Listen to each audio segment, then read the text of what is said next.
කපාලා ASMS බලල්ලු කාලා SHOE බල්ලු කපාලා ගින්තට හාමුට dual ගිහිල්ලා ඩබ්බඩ ඩබඩ ඩබඩ ඩබක්කඩ ඩබ්බඩ ඩබඩ ඩබඩ ඩබක්කඩ ඩබ්බඩ ඩබඩ ඩබඩ ඩබක්කඩ ඩබ්බඩ ඩබඩ ඩබඩ ඩබක්කඩ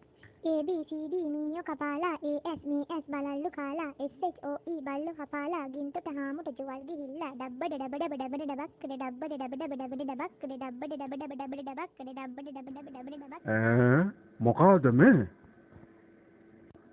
කොහෙද යන්නේ වයසට හරි මොඩෝ දැන් කොහාටද යන්නේ මේ ඉස්සරහට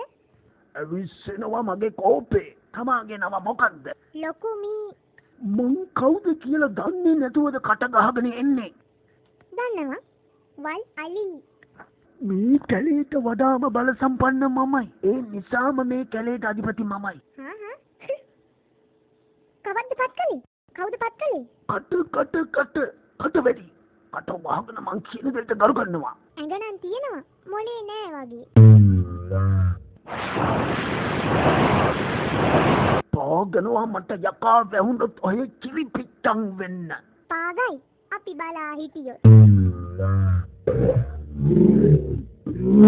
කෝ මේ කයිවාරු කාර්යය කෝ මොකද හැංගෝලේ එනවා එළියට එනවා බලන්න එළියට 99.ට වේරුණා හොඳේ ළඟට ආපු ගම ටක් ගාලා රින්ග ගන්නවා ඇතුළට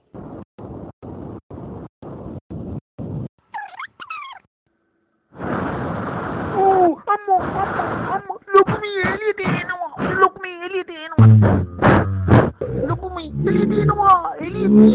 ලොකුමී එළියට එනවා ඉක්මනින් එළියට එනවා හරි එහෙනම් මට පොරොන්දු වෙනවා මට ආපහු හිරියර කරන්න නැහැ කියලා හරි ලොකුමී එළියට එනවා මං හිරියර කරන්නේ නෑ ලොකුමී එළියට එනවා ඉක්මනින් එළියට එනවා ලොකුමී එළියට එනවා ඕකනේ කියන්නේ බල සම්පන්න වුණාට ප්‍රඥා සම්පන්න නැහැ කියලා